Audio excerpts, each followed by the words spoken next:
Magandang araw po sa lahat. Lately, ang opisina ni Vice President Sara Duterte was subjected into a series of budget hearings. Kasama na dyan si VP Sara Duterte as resource person. But always po si VP Sara remained steadfast na hindi niya sasagutin ang mga questions during the hearing. Kasi para sa kanya, pamumulitika lang ito at nagpa-practice lang daw sila sa pag-impeach sa kanya. At matunog nga po itong terminology na impeachment. At siguro po na-encounter na natin ito dati sa news like impeachment ni former Supreme Court Justice Renato Corona, yung sa Ombudsman si Merceditas Gutierrez, at yung pinakasikat at di malilimutan na impeachment ni dating Pangulong Joseph Estrada.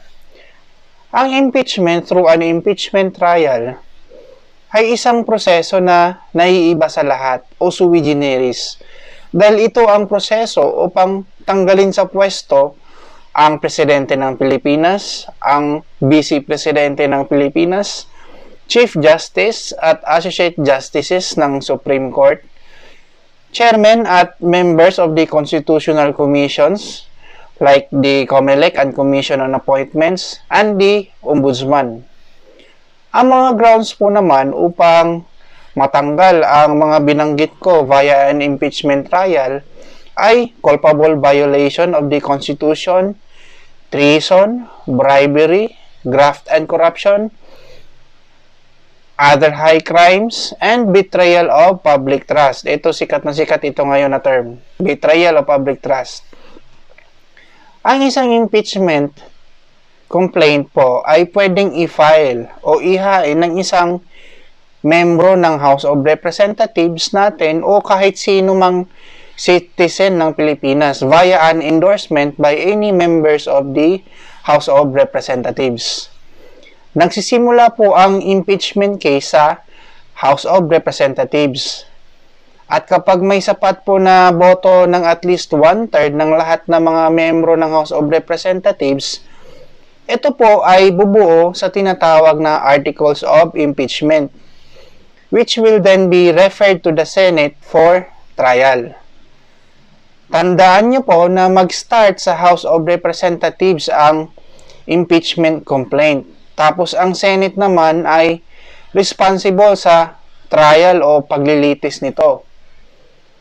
Kapag nasa Senate na po ang impeachment complaint via the Articles of Impeachment, kailangan po ng boto ng at least 2/3 ng lahat ng member ng Senado upang ma-ensure ang isang successful na impeachment.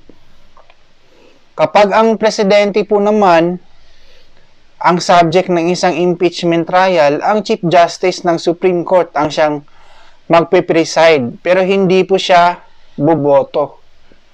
Etong impeachment complaint is limited only sa isang complaint sa isang taon against sa parehong opisyal na sinampahan.